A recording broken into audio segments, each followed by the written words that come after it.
Good afternoon. Welcome to our last class on the laws of the Seder, the laws of Passover. We are on Mishnah Berurah Taf Ayin Beis Tes Vav 472:15, and today we'll be talking about children at the Seder. A very important part of the Seder is how we interact with the children. There's a mitzvah. One of the mitzvahs of the Seder is V'yigadat Labincha of Sipur Yetzias Mitzrayim, that we tell over the story. We explain the story of the Exodus from Egypt, and we tell that to the next generation of Jews. We share it with the children to pass along our tradition, our Masorah. So let's learn about some of the halachas that apply to children at the Seder. These are not going to be all the halachas, but some of them. Tinaikas shegilu chinuch, children that have gotten to the age of chinuch, which is an age where they understand what's going on, where you teach them. So maybe anywhere from 5, 6, 7, whatever age. Every kid is different. So we're talking about children before they are 13. Mitzvah litin l'chol echad kosa lefanav. They also have to have one of the four cups of wine. You put a glass in them. Sorry, they don't have one of the four cups, but you put a glass in front of them so that they can also have share in the 4 cups of wine. The reason is a mitzvah of chinuch. When it comes to all mitzvahs, we teach kids to do the mitzvahs so that they when they become bar mitzvah, when they become 13 for a boy or 12 for a girl, as girls, young ladies mature faster than boys, they will know how to do the mitzvahs. We don't just give them stuff when they're 13 and be like, here, put on tefillin or take a lulav. We teach them from the time that they're little. So on Pesach too, we put a glass in front of them so they can also partake in the 4 cups of wine. Ve'ein likach kos shepiv tsar ke'ein klug glaze.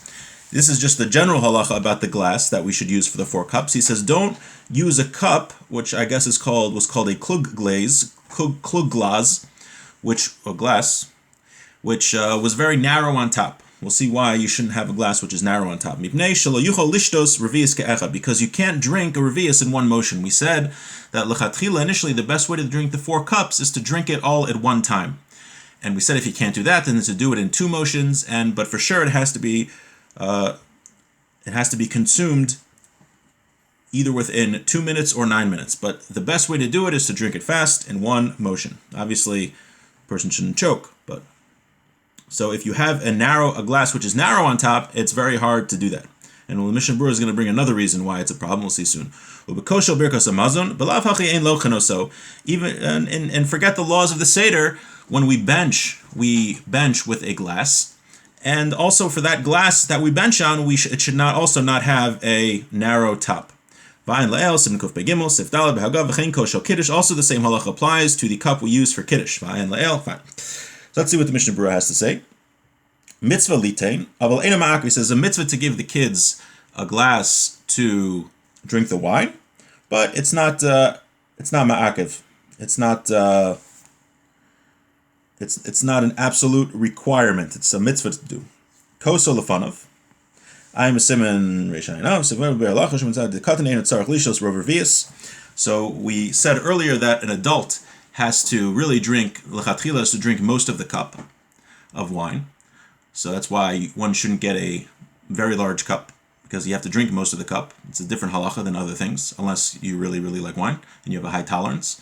But the other opinion was that you have to drink at least the majority of a revius of wine. So a kid doesn't have to drink that much. He says, "Rak kamali lugmav didei," just to fill up his mouth, right? So the kid can get away with drinking a lot less. It's a very interesting discussion, because there are opinions that hold when we teach kids mitzvahs, we should teach them 100% the proper way, and we shouldn't give them leniencies. But here we do. It's an interesting point. Okay, this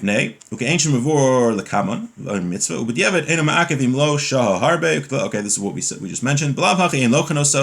So we said that you shouldn't forget about the 4 cups. A person should not use a cup with a narrow top. Also, he shouldn't use it for benching, and he shouldn't use it for kiddush. So what's the reason? He says, because when a person makes kiddush, or when he benches on a cup, he should be looking at the contents of the cup, and you can't do that if it has a narrow top. Okay. Sif Tazayin, mitzvah lechalik letinokos klayis v'agozim kadei sheroi shina v'yisha'olu. There's a mitzvah to give kids like nuts, shells, and parched grain, and nuts, in order that they should ask. They should see something strange going on, and they should ask questions. The idea of the Seder, we want the children to ask questions so we could explain that we're doing things differently tonight because we're commemorating the fact that the Jewish people, God took the Jewish people out of Egypt, and we want to explain to them the meaning that that has in our lives. So we do strange things at the night of the Seder so the children ask questions. So one of the things that we do is we give them these nuts or this parched grain or whatever it is. You do funny things. People have bags of plagues. They throw little toy frogs at kids. The idea is we want to get the kids involved. We want them to ask questions, and we don't want it to be very boring. I think many of us have been to Sedarim that are not very interactive with the kids. You can look at the Rugrats episode from when I was a kid. They kind of made fun of that pretty well, of what a boring Seder is like, and the kids do not want to be involved. But the idea of the Seder, we should think beforehand to try to get the kids involved in the Seder. So V'yishalo wrote Salomer Sha'ayidezeh Yisorim Lasum Lev Al Kol HaShinoyim. We do strange things so the kids think, they say, what's going on here? This is so strange, and they ask questions. So we get them to ask questions that are in the Manishtana. Ubeshas Isa Kadei Shelo Yishnu V'yishalu. Also, there's another reason. We want to keep the kids excited so they don't fall asleep. He says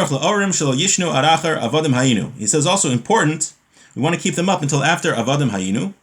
So they know about leaving Egypt. The Ikar Mitzvah Hu Atshuva Al Shelas Beno, Kmo Shenamar Vigat Labincha B'Yamahu Lemor Ba'avor Zem, Lo Kmo She'ozen Eza Hamon She'achar Amiris Manishtana, Manich L'Ayodem Leilek V'Lasim Ve'enam Yoidim Shum Tshuva Al She'elasim. The Mishnah Berurah says some people had the practice, which is incorrect, that after the kid asked Manishtana, he asked the 4 questions. Why is this night different than all other nights? Then they put the kids to bed. Very nice. The kid did the 4 questions, did a performance in front of the relatives, and now he goes to bed. The Mishnah Berurah says that's totally incorrect, because the main part of the mitzvah is to answer the kids' questions.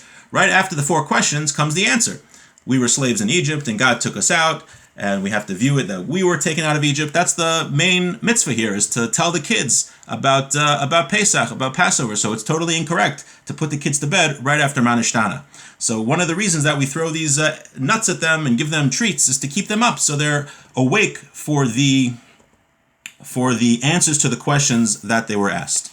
Okay, so that we conclude Siman Tuf Ayin Beis. So we just learned today that also the children should have a cup in front of them so that they could have in the 4 cups. They don't have to drink most of a revius or most of the cup, but they can just drink enough that it fills up their mouth. Call him Mali Lugmov. We also learned that one should not have a cup which is narrow on top. Also, we learned we should do strange things to keep the kids' interest, to keep the kids up, and to get them interested in the Seder. So this is going to be our last class on the laws of Passover, but either during Chol HaMoed or after, we're going to start the laws of Sfira. We'll be counting from the second day of Pesach, we'll be counting Sfira, so Omer. And there's many halachas that have to do with that. So I look forward to learning that with everybody and wishing everyone a great day and a Chag Kosher V'Sameach.